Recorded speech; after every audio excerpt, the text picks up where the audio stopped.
Chapter 1 Silence before the storm. Dominic Hargrove wiped the sweat from his brow as he stepped out of Mercy General Hospital.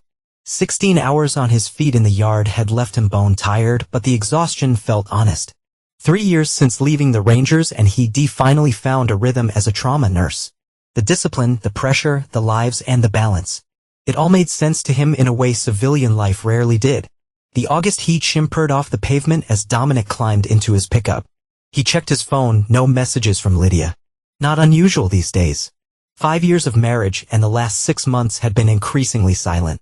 He chalked it up to her new job at the marketing firm. The late meetings, the weekend team building, events, the constant texts she hid when he entered the room. Just worked stress, she said, and he believed her, or pretended to. Dominic drove past the Thai place where they had their first date, automatically slowing before deciding against bringing home takeout.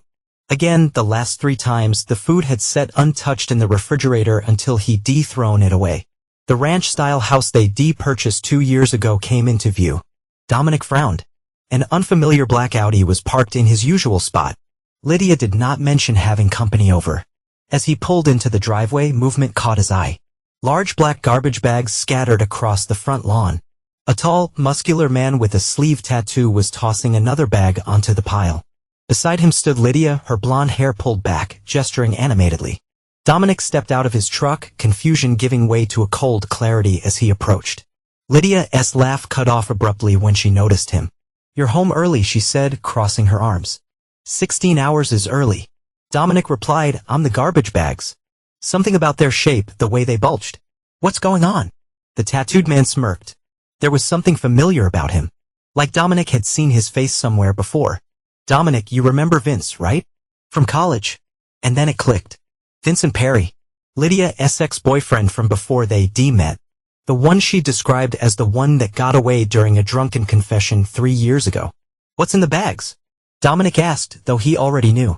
Lydia's smile was brittle. "We needed your closet for Vince's things." Dominic stared at her, waiting for the punchline to what must be a cruel joke.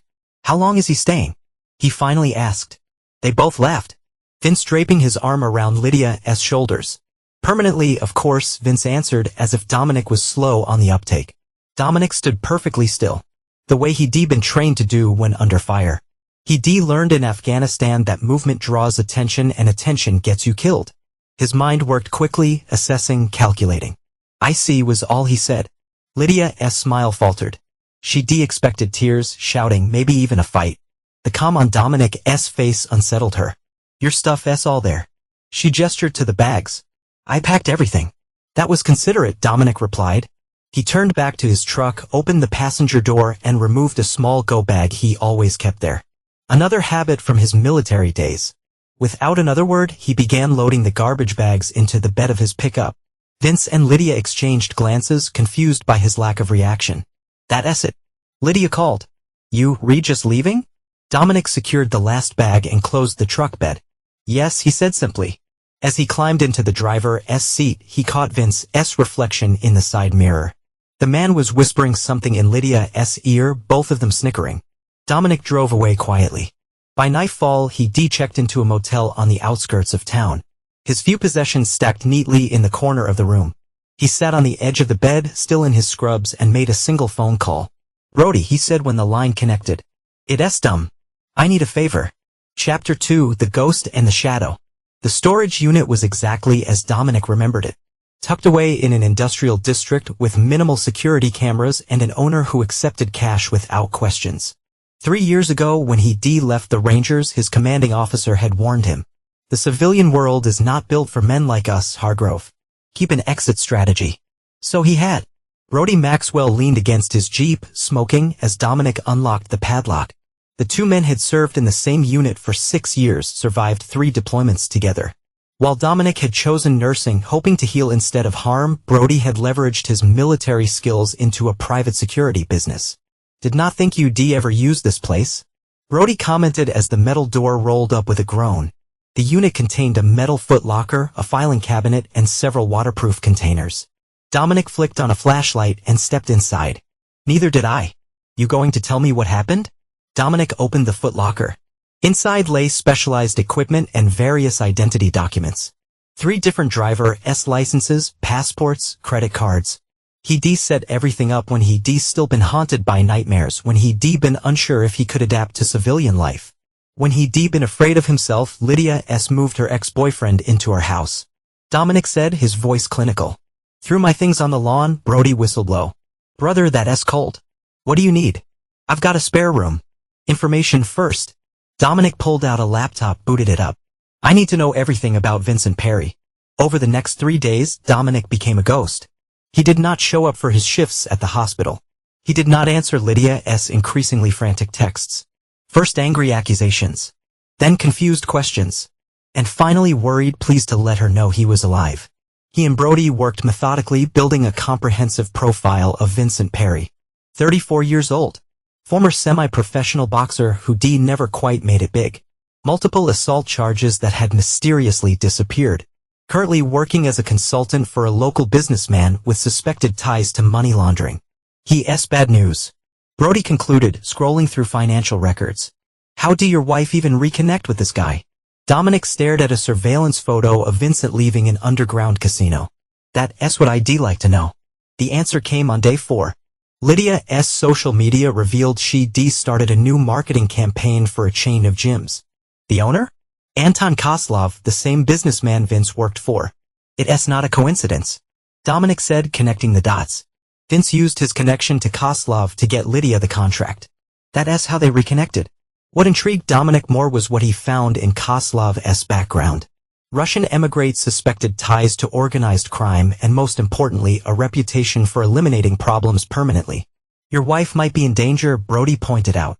If this Vince guy is using her to access your house for something related to Koslov's operation, Dominic closed the laptop. It's not my house anymore. Brody studied his friend's face. What are you planning, Dom? I'm not sure yet, Dominic replied. But I think it's time I paid Vince a visit. Chapter 3, The Devil's Bargain. Dominic observed his house for 2 days. From a vacant property across the street, he tracked the comings and goings, noting patterns. Lydia left for work at 8:15 a.m. Returning around 6:30 p.m. Vince kept irregular hours, sometimes disappearing for entire nights. On the 3rd morning of surveillance, Dominic noticed something odd. A delivery truck arrived. 2 men carried in several heavy crates. Vince supervised, signing for the delivery, then made 3 phone calls in rapid succession. Through a directional microphone, Dominic caught fragments, secured the location, wife does not suspect. Timeline moved up 3 days max. That night, when Vince left the house at 11 p.m., Dominic followed. The man drove to an industrial warehouse where he met with Koslov and 3 other men. They spent 2 hours inside and dispersed. But instead of returning home, Vince drove to a strip club on the edge of town. Dominic waited in the parking lot. At 3 a.m., Vince emerged, clearly intoxicated, with a woman on each arm. He dismissed them when they asked for payment, shoving one hard enough that she stumbled. As they cursed at him, Vince staggered to his car. Perfect timing. Need a ride? Dominic asked, stepping out of the shadows. Vince squinted, recognition slowly dawning. You re the husband, he slurred. The nurse boy, power rescue specialist, actually, Dominic corrected. 12 years in the Rangers before nursing. Vince noted, whatever the fuck you want to talk. Dominic nodded to a 24-hour diner across the street. Coffee might help sober you up. Curiosity overcame caution, aided by alcohol. Vince followed Dominic to the diner where they took a booth in the back. The overnight waitress brought 2 coffees and retreated, sensing the tension. I found my clothes and garbage bags on the lawn after working a double shift. Dominic said conversationally. My wife texted, we needed your closet for my ex-boyfriend's things. When I asked how long he was staying, they both laughed, permanently, of course. Vince smirked. You should have seen your face, man. I left quietly, Dominic continued. But I've been watching, and I know Koslov has you storing something in my house. Something that's moving in 3 days. The smirk vanished. Vince's eyes narrowed. You do not know what you talking about. Weapons, drugs, whatever it is, Lydia's fingerprints are all over it now. When the feds come knocking, and they will, she goes down with you. There will not be any feds, Vince growled. Dominic leaned forward. Unless someone tips them off. A tense silence stretched between them. What do you want? Vince finally asked. I want you to understand something. Dominic said, voice dropping. I survived 3 tours and places where death came from clear skies. I've killed men who never saw me coming. and I was very, very good at my job. He slid a phone across the table. This has evidence of everything you and Koslov are planning. In 3 days, it automatically uploads to federal servers unless I enter a code. Vince's face darkened. You think I would not find where you hiding? That we would not shut you up permanently. Dominic smiled, the kind of smile that never reached his eyes. I'm counting on you to try. He stood up, tossed cash on the table. 3 days, Vince. Choose wisely. As Dominic walked away, Vince called after him. Your wife never loved you. She was always waiting for me to come back. Dominic did not turn around. The trap was set. Chapter 4, Whispers in the Dark. Brody's expression was grim as Dominic explained his encounter with Vince. You basically painted a target on your back, he said. Koslov is not someone to mess with. They sat in a secure apartment Brody kept for clients who needed to disappear temporarily. The walls were soundproofed, the windows bulletproofed, and a complex security system monitored all approaches. I'm counting on Vince to panic, Dominic replied. He'll go to Koslov. He'll want me eliminated before their operation concludes. And that helps you how exactly? Dominic unfolded a map of the city. Because while they re-hunting me, I'll be preparing the real trap. Over the next 24 hours, Dominic's prediction played out with clockwork precision. Through Brody's network of contacts, they learned that Koslov had indeed put out feelers, seeking information on Dominic's whereabouts. 2 men have been spotted watching the hospital where Dominic worked. Meanwhile, Dominic called in favors from people he helped during his nursing career. A pharmacy technician who owed him for covering up a dispensing error provided certain medications. A former patient who beaten an opioid addiction after Dominic's intervention offered his skills as a locksmith. You never told me why they chose your house. Brody commented as they assembled equipment. Seems like a huge risk for whatever they replanning. Dominic paused. The location. Our house backs up to the state forest. There's a service road half a mile through the woods that connects to the interstate. Perfect for moving something without being seen. What about Lydia? You think she's involved willingly? The question hung in the air. Despite everything, Dominic had been avoiding this particular line of thought. I do not know, he finally admitted, but I'm going to find out. That night, while Vince was meeting with Koslov, Dominic slipped back into his former home through a basement window he deliberately left with a faulty lock years ago. Another military habit, always having a back door. The house felt different. Vince's possessions lay scattered throughout. His clothing hung in Dominic's closet. His toiletries cluttered the bathroom counter. Photos of Dominic had been removed, replaced with new ones of Lydia and Vince.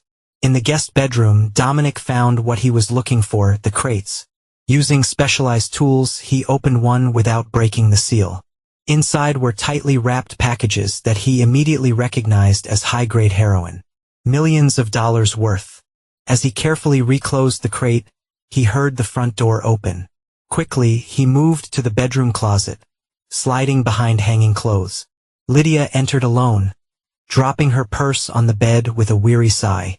She paced the room, then pulled out her phone and dialed. Mom, it's me, she said, her voice strained. No, he still has not contacted anyone. I know it's been a week. Of course I feel terrible. She paused, listening. You do not understand.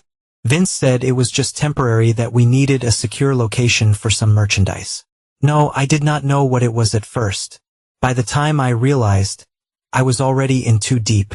Another pause. I say not go to the police. Vince made it clear what would happen. Her voice broke. I never wanted to hurt Dominic. He deserved better than this. After she hung up, Lydia sank onto the bed, buried her face in her hands and wept. Dominic remained motionless in the closet, listening to his wife's unfiltered grief, reconciling it with the woman who had laughed as his possessions were thrown onto the lawn. When she finally left the room, Dominic slipped out the way he had come, carrying with him a small sample from one of the packages and something else, a single strand of Lydia's hair from her brush. You got what you needed? Brody asked when he returned. More than I expected, Dominic replied, his expression unreadable. Chapter 5: The Ties That Bind. Vincent Perry had never been a patient man. The waiting was killing him, cooped up in Dominic's house with Lydia's increasingly nervous presence. 3 days, the ex-husband had said. It had been 2, and despite Koslav's men searching everywhere, Dominic Hargrove had vanished like smoke. Yes, bluffing. Vince told himself as he paced the living room. There's no evidence. No phone. Nothing to upload. But doubt not at him. He underestimated Dominic from the beginning, dismissing him as a soft civilian. The cold, calculating look in the man's eyes at the diner told a different story. This was not just some heartbroken husband. This was a trained operator who gone ghost at the first sign of trouble. Lydia entered the living room, arms wrapped protectively around herself. Vince, we need to talk about what happens after everything's done. Not now, he snapped. I've got bigger problems. Like my husband, she asked quietly. Vince rounded on her. Your husband is nothing.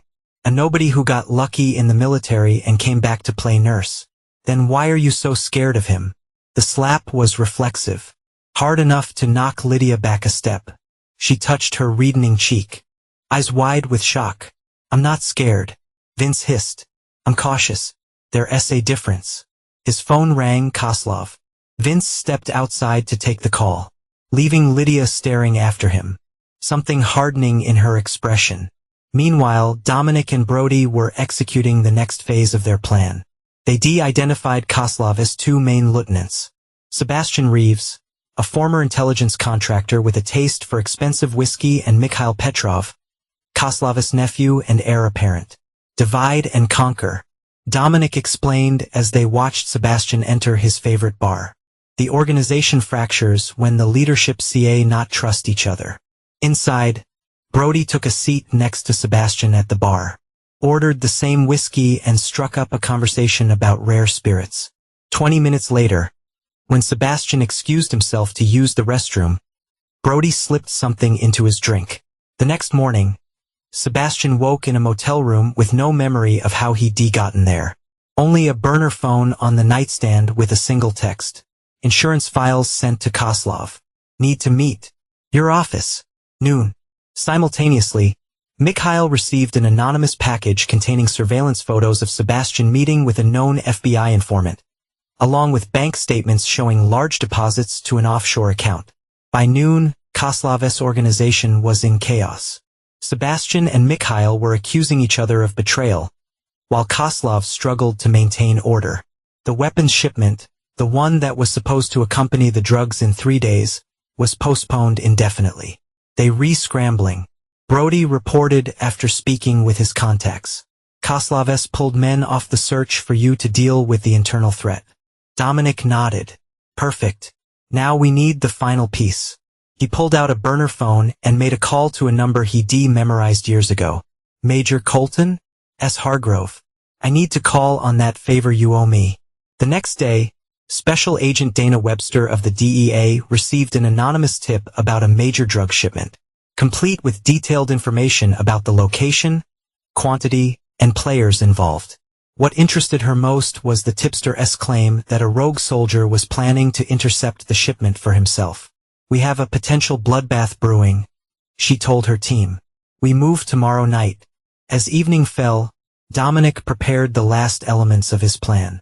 In a secure location, he laid out several syringes filled with a carefully measured compound. What exactly is that? Brody asked. I'm the syringes wearily. Cocktail, Dominic replied.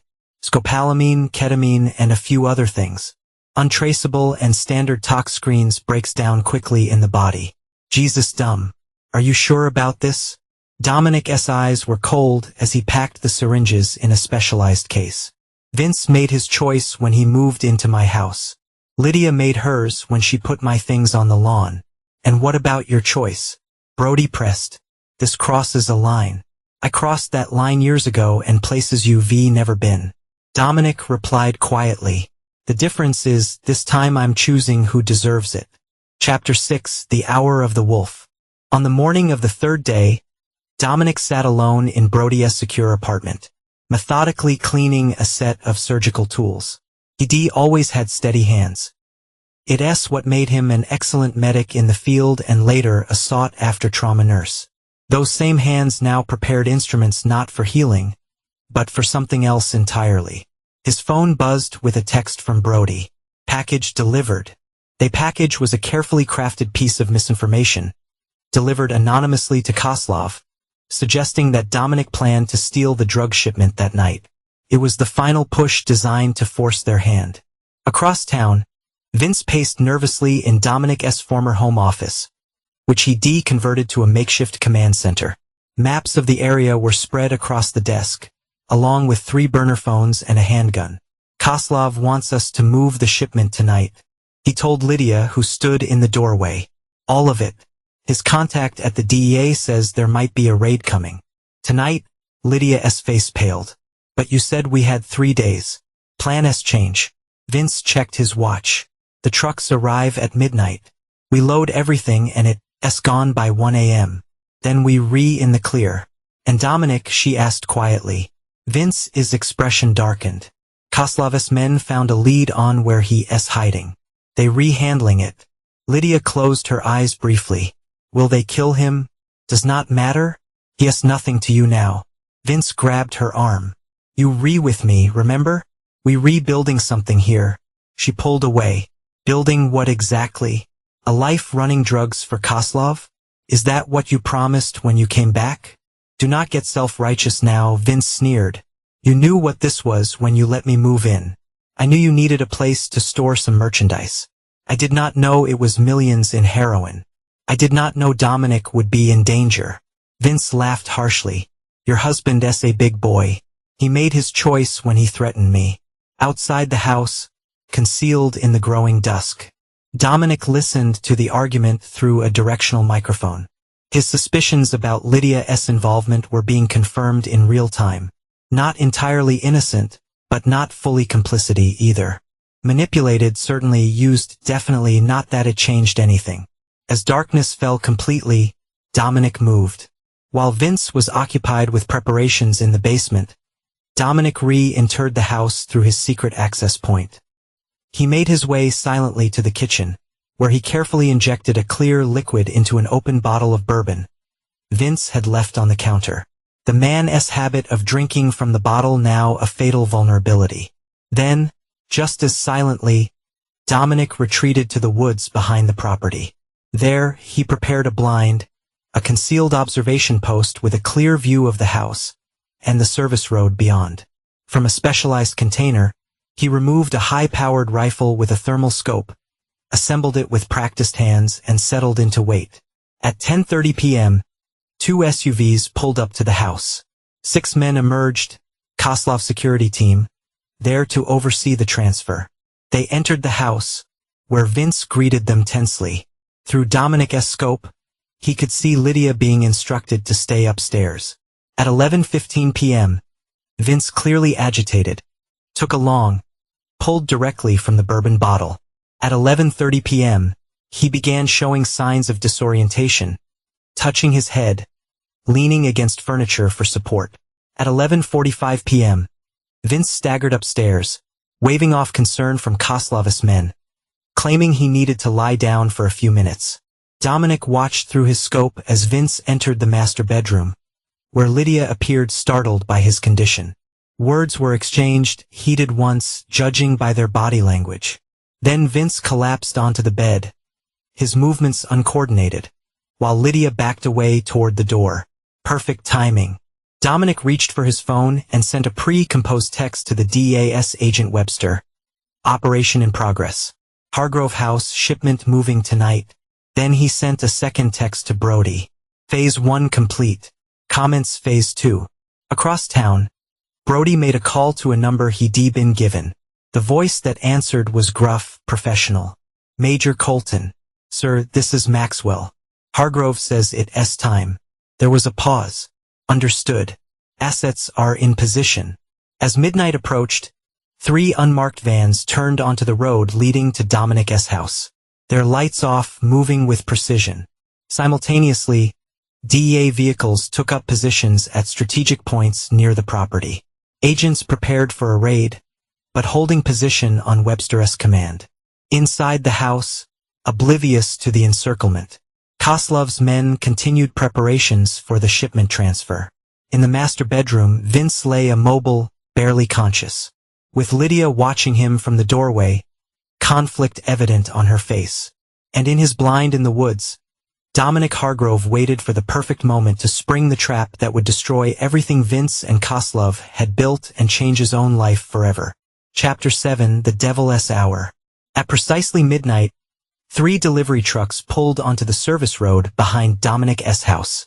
Through his scope, Dominic watched as Koslov's men moved with practiced efficiency, establishing a security perimeter before signaling the trucks to approach the house.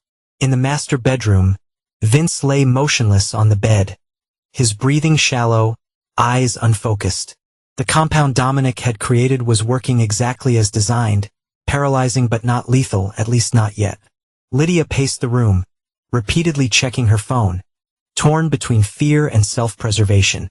Dominic pressed the transmit button on his radio. "Bravo team, status?"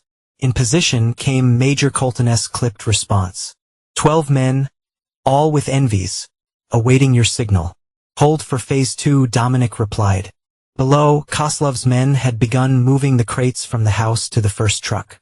The operation was smooth, professional. These were not street-level dealers. They were experienced smugglers who had done this many times before. Dominic adjusted his position slightly and focused on the lead truck. Through his scope, he could make out the driver, none other than Mikhail Petrov, Koslov's nephew. The fact that he was personally overseeing the transport spoke volumes about the shipment's importance. "Perfect." Dominic picked up his phone and made a call to Agent Webster. "The shipment is moving now," he said when she answered. 3 trucks, heading east on the service road toward Interstate 40. Armed escort, at least 6 men. "Who is this?" Webster demanded. "How did you?" "The information I provided was accurate." Dominic cut her off. "Now I'm giving you the window to make your move. 5 minutes, then they re-gone." He ended the call and immediately radioed Major Colton. "Execute phase 2. Countdown starts now." What happened next was a precisely orchestrated symphony of chaos. First, 2 small explosive charges detonated on the service road, far enough from the house to not cause injury, but close enough to block the truck's escape route.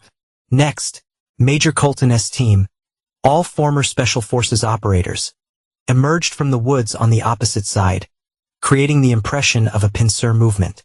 They fired over the heads of Koslov's men, driving them back toward the house. Simultaneously, DA agents responded to what they believed was an imminent escape, accelerating their raid timeline. They approached from the front of the house, announcing their presence with sirens and floodlights. Cut between what they perceived as 2 separate forces, Koslov's men made the predictable choice. They retreated into the house with the drugs, prepared to defend their shipment. Inside, Lydia heard the commotion and rushed to the window, panic evident on her face as she saw the lights and heard the shouting.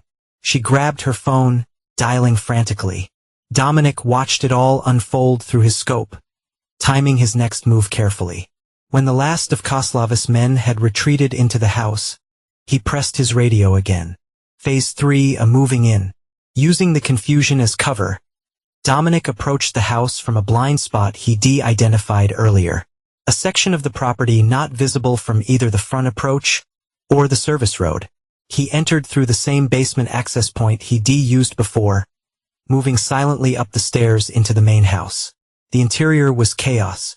Koslov's men had taken defensive positions, some facing the front where DA agents were shouting commands to surrender, others watching the back, where they believed another threat existed.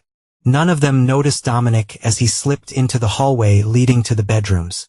He found Lydia in the master bedroom, still on her phone, her back to the door. Vince remained on the bed, conscious, but immobile, eyes widening in recognition and fear as Dominic entered. They surrounding the house. Lydia was saying into her phone, her voice strained. "Vince's sick or drugged or something. I do not know what to." She turned and froze, the phone slipping from her fingers as she saw Dominic. "Hello, Lydia," he said calmly. Her mouth opened and closed soundlessly. From below came the sound of breaking glass and shouted commands as the DA began their entry. Not much time, Dominic continued, stepping further into the room. He glanced at Vince. I see you've been taking care of my replacement. Dom, Lydia finally managed. What did you do? I created a scenario, he replied, as if discussing something mundane like the weather. Koslov believes his operation was betrayed from within. The DA believes they stopping a major drug shipment.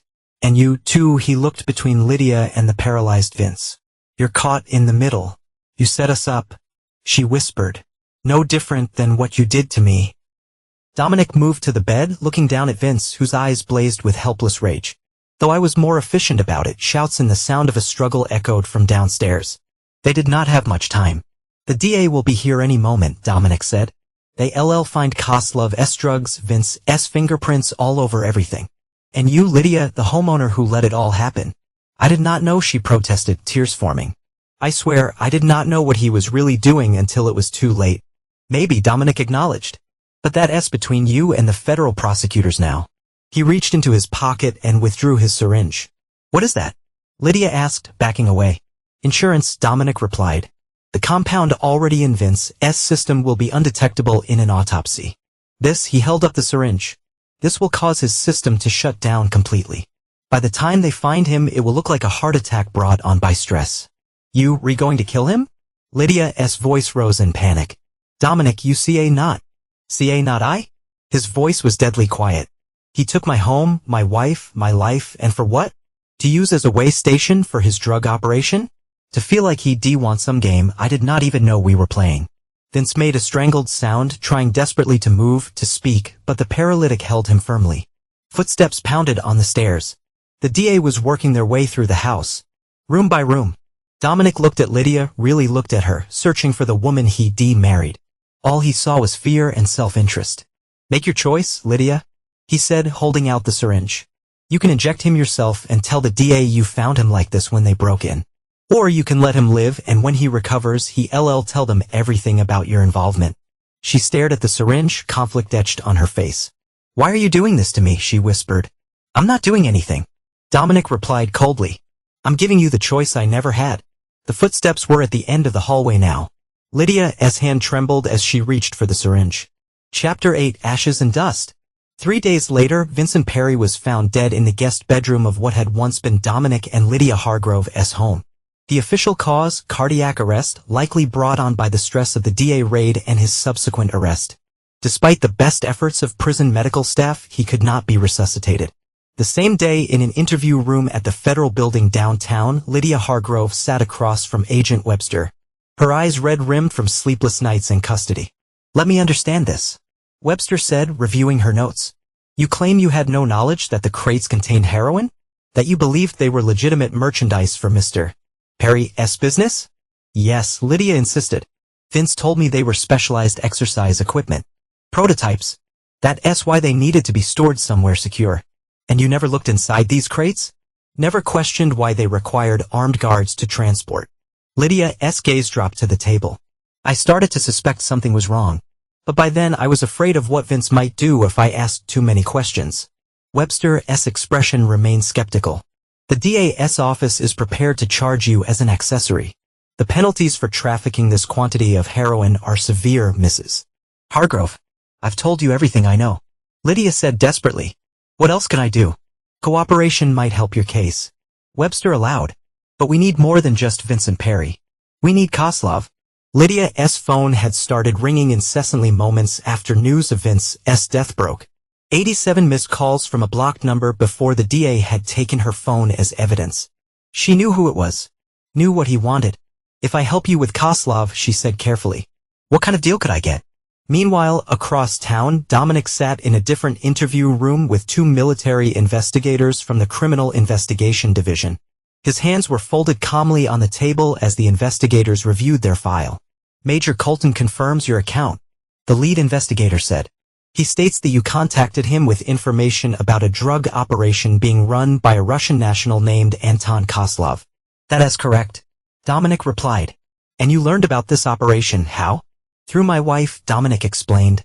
When I found my clothes and garbage bags on the lawn after working at double shift, my wife texted, "We needed your closet for my ex-boyfriend's things." When I asked how long he was staying, they both left, permanently of course. He paused, allowing the brutality of the moment to sink in. "I left quietly," he continued. 3 days later, I learned that Vince, the ex-boyfriend, was using my house to store drugs for Koslov. I reported what I knew to Major Colton, who agreed to assist in the operation. The second investigator leaned forward. "The problem, Mr. Hargrove, is the timing. You reported this to Major Colton after you had already confronted Vincent Perry at a diner, threatening to expose his operation." Dominic's expression remained impassive. "I needed confirmation before involving the military. The confrontation was a calculated risk to gather more information." "And your wife's involvement?" "I believe she was manipulated," Dominic said carefully. "Whether she was fully aware of what was happening in our house is for the courts to decide." The investigators exchanged glances. "Mr. Hargrove, were you present at the house during the DA raid?" A moment of silence stretched between them. "No," Dominic replied evenly. "I was at Brody Maxwell's apartment. He can confirm my whereabouts." The lead investigator closed his file. "For now, we're concluding our investigation into your involvement. The DA has primary jurisdiction over the drug trafficking case." As Dominic was escorted out, he passed the room where Lydia was still being interviewed. Their eyes met briefly through the glass. Hers pleading, his unreadable. That evening, in Brody's apartment, Dominic watched the local news report on Vincent Perry's death in custody. "Heart failure," Brody commented, taking a swig of beer. "Convenient." Dominic said nothing. His attention fixed on the screen as it showed footage of Anton Koslaw being led away in handcuffs. The result of Lydia's cooperation. "You never told me what really happened in that bedroom," Brody said carefully. "With Lydia and Vince." Dominic turned from the television. "Does it matter?" "I guess not," Brody conceded. "But Lydia's calls. 87 of them before the feds took her phone. She's trying to reach you." "Let her try," Dominic replied coldly. "She might take a deal. Testify against Koslaw for reduced charges. She could be out in a few years." Dominic stood, moved to the window. The city lights spread before him like a field of stars, each one representing lives entangled in their own dramas of love, betrayal, and consequences. "It does not change anything," he said finally. "What was broken can not be repaired." His phone buzzed with a text from an unknown number. "Mr. Hargrove, this is Agent Webster. We need to speak. Tomorrow 9 a.m. Brody read the message over his shoulder. "What do you think she wants?" Dominic pocketed the phone. "Closure. Something few of us ever really get." Chapter 9. What remains? 1 year later. The small cabin in the Montana wilderness was exactly what Dominic had been looking for. Remote, self-sufficient, with a view of mountains that reminded him of Afghanistan, though without the constant threat of violence. Here, the silence was broken only by wind through pines and the occasional cry of an eagle. He sat on the porch, coffee mug in hand, watching the sunrise paint the mountains gold. A year since the Koslaw case had wrapped up. A year since he walked away from his old life entirely. Koslav had received 30 years in federal prison after Lydia's testimony helped dismantle his entire operation. Lydia herself had been sentenced to 5 years, eligible for parole, and 3. A generous deal considering the evidence against her. Dominic had never visited her. Had never responded to her letters, which arrived with steadfast regularity despite his silence. They sat in a box in his cabin, unopened but not discarded.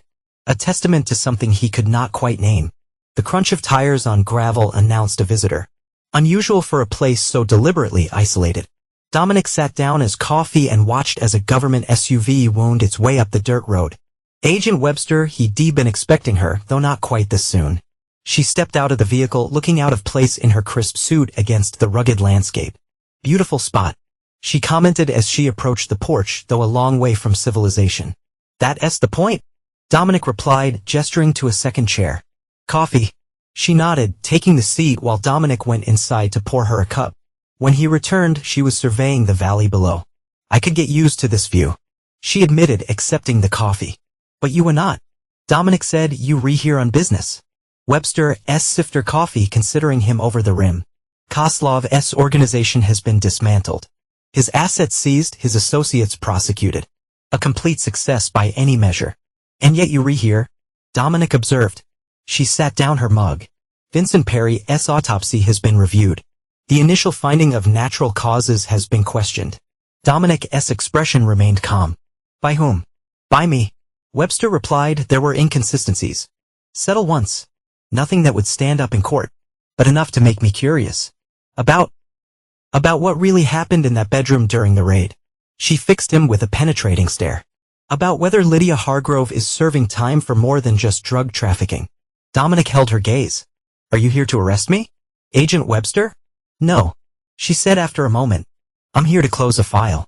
To satisfy my own curiosity. And if you do not like the answers? Webster looked out at the mountains again. Sometimes justice and the law do not perfectly align. Vincent Perry was a violent criminal who destroyed lives for profit. If his death was not entirely natural. She shrugged. I can live with the ambiguity. Dominic studied her, recognizing something in her pragmatism that echoed his military experience. The understanding that the world rarely offered clean moral choices.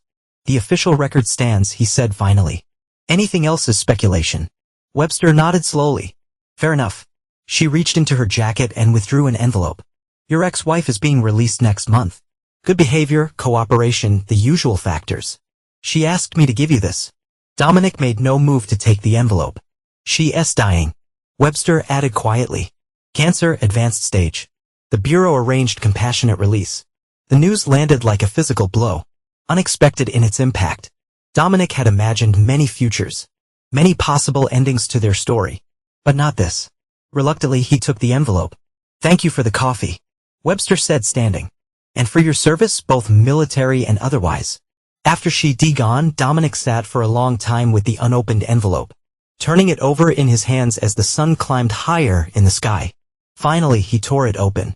Inside was a single photograph. Lydia and Dominic on their wedding day, laughing unaware of the camera.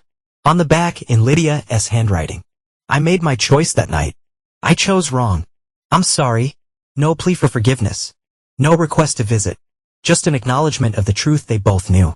Dominic returned to the cabin and placed the photograph in the box with the unopened letters. Then he packed a small bag with essential supplies and locked the cabin door behind him.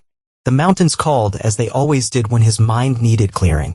He would hike to the ridge, make camp, and watch the stars appear one by one in a sky untainted by city lights.